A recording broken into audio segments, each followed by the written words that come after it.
Hey everybody. I've had a lot of questions about the March Mammal Madness, so I thought I'd just do a video just to kind of help you out. And depending on your role that you would play in this, I'm going to do the first part of the video for teachers, homeschool parents, and just parents in general. And then I'll do the second part for your students to help you explain it to them if you're not comfortable doing that yourself. So for teachers, March Mammal Madness is set up with the bracket. The name comes based on the March Madness for basketball, but it is all about animals, and it was developed by I guess employees or students, I'm not sure, people at Arizona State, and just a way just to start researching animals. And it started with all mammals, but since it's been developed, it's not limited to mammals anymore. So just know that you may see other animals in there besides mammals. Just as they've grown and kept doing this, they've just decided to include other animals in their bracket. And what you'll have students do, or your children do, is to research all these animals and decide who's going to advance in the bracket and be the March Mammal Madness champion. So they match all these animals up against each other, and so you're going to have students determine who would win if these two animals were in a match together. As a teacher, one of the most fun things for me to watch, and for me to watch as a parent, because I have my own children do this too, was just, same thing for me, you see names of animals that you've never heard of. So you learn a lot about a new species that you didn't know. There's also extinct animals included in the bracket, but there's lots of things for the kids to learn. Now, so here's the question of what standards does it meet? For your life science standards, you can probably get this to meet some of those standards.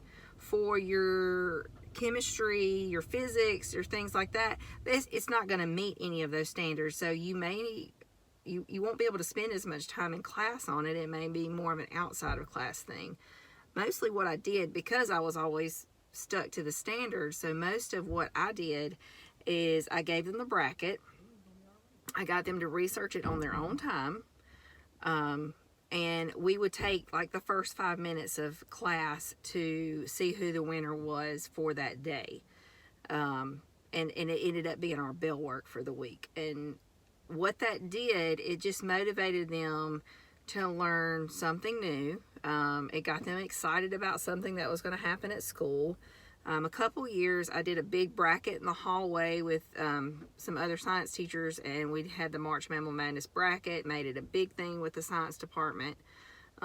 So that's just up to you. If you do it every year, it will grow. I'll get more into the details in the bracket in the student part of the video. But it's something really fun to get your kids researching, to get your kids learning new things, and just motivated about science and actual research.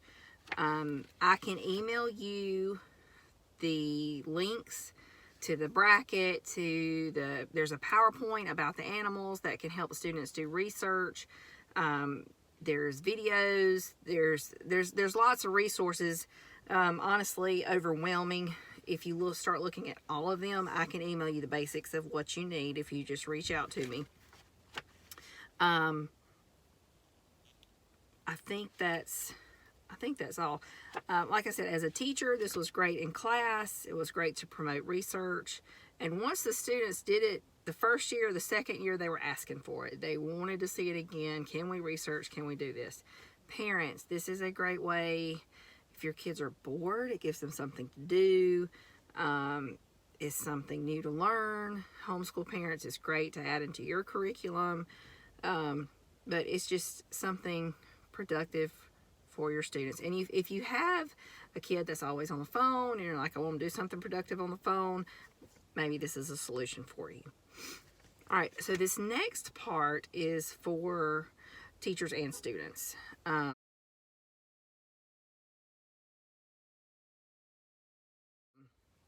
So students, you will have a bracket from your teacher. And this will work best if you already have the bracket in hand.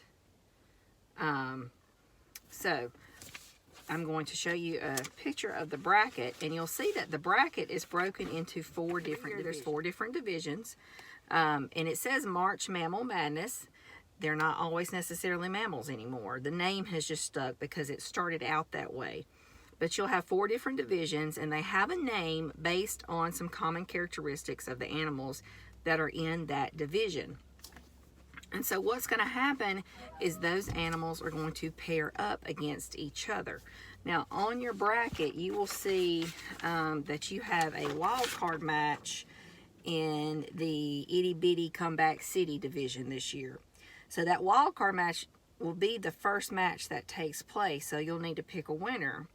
And then, so let's say, for example, if you're looking at your bracket, let's say that I pick the shrew mole for my winner. Then the shrew mole is going to face the sea otter. Well, which one do I think will win? Well, I need to make a prediction of who will win so I can fill out my bracket. So here are some things you need to look at when you're predicting who will win a round. The numbers beside the names, those are the seeds in the bracket. Just like in a basketball bracket, you have numbers. The lower the number, the higher the seed, meaning the better ranked team they are. So if they're the number 1 seed in that, then they're the better ranked animal. If they're a 16 seed, they're the lowest ranked animal.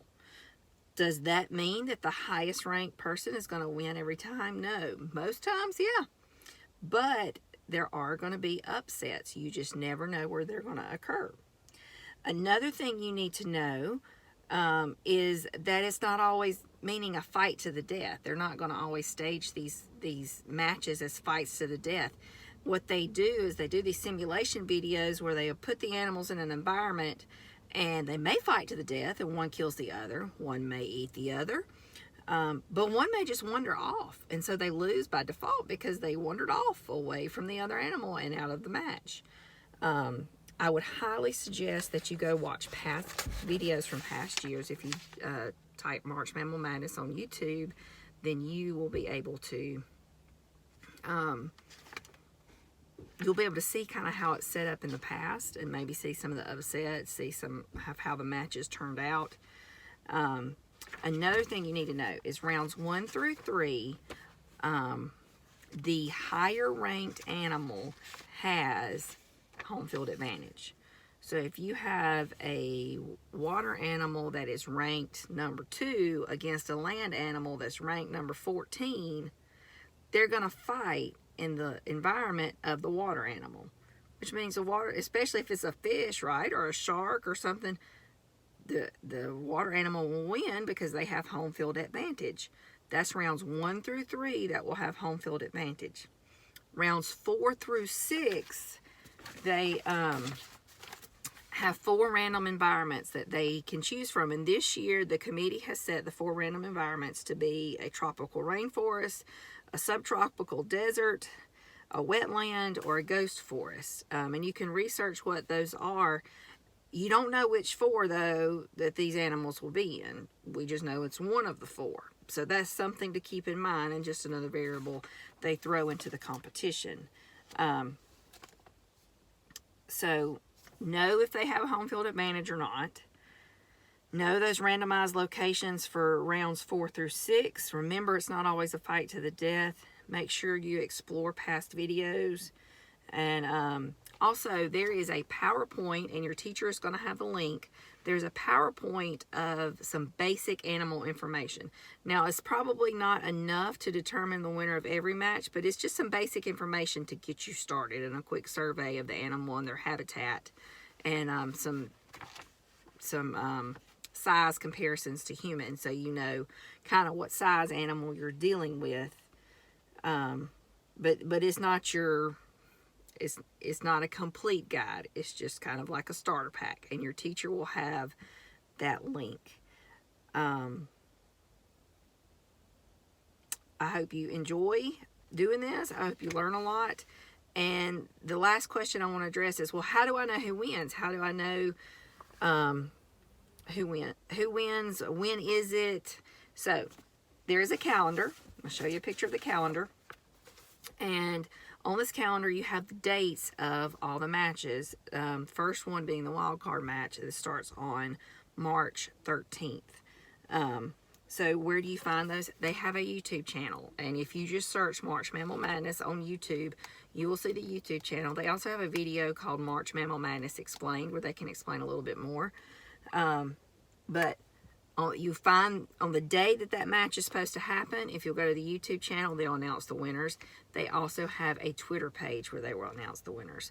So I hope this helps. Teachers, feel free to reach out to me if you have any questions or if your students have any questions. And have fun with your March Mammal Madness brackets.